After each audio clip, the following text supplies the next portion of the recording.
তো বন্ধুরা, আমরা এক দাদাকে পেয়ে গেছি আমরা। তো দাদার সঙ্গে পরিচয় করব। দাদা, আপনার নামটা কি দাদা? আমার নাম হ্যাঁ, অরিজিনাল নাম বলবো না ডুপ্লিকেট নাম? যেটা ভালো লাগে আপনার। আচ্ছা আচ্ছা আচ্ছা। হ্যাঁ। নাম কি আর বলবো, নামে তো যাই আমার হোক, কোনো যাই হোক। দেওয়া নাই। আপনি এখন কি করেন? এখন আমি যাত্রা করি, লীলা করি।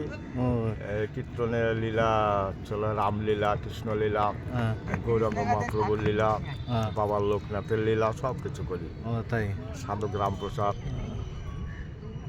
তারপরে কালকে কোথায় প্রোগ্রাম গেছিলা? না, কালকে কোথাও যাইনি। সামনে আছে 13 তারিখ আছে। এই হ্যাঁ। হচ্ছে তোমার বেলাকোপা থেকে আবার অন্য কোথাও যাবো, হচ্ছে তোমার জলপাইগুড়ি, ধূপগুড়ি, খগেনে হাট যাবো।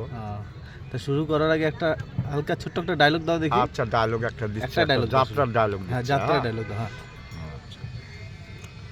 সেনাপতি সাহেব, বলুন মহারাজ, আমি তীর্থে যাব বলে মনস্তব করে আছি, হ্যাঁ। যার জন্য তুমি সুচেষ্টায় থাকবে তো? ও, বঙ্গেশ্বরে জয় হোক মহারাজ, ও বাবা। বঙ্গেশ্বরে জয় হোক। হুম। আমি যতদিন পর্যন্ত আপনার এই রাজমহলে থাকবো, ততদিন পর্যন্ত কোনো রূপ অশান্তি আসতে দেব না মহারাজ, কোনো রূপ অশান্তি আসতে দেব না। আপনার কথা শুনে আমি খুব সুখী হলাম কাজী সাহেব। তবে চলুন এই অন্ধকারের মধ্যে সভা ভঙ্গ করি, তবে তাই চলুন মহারাজ।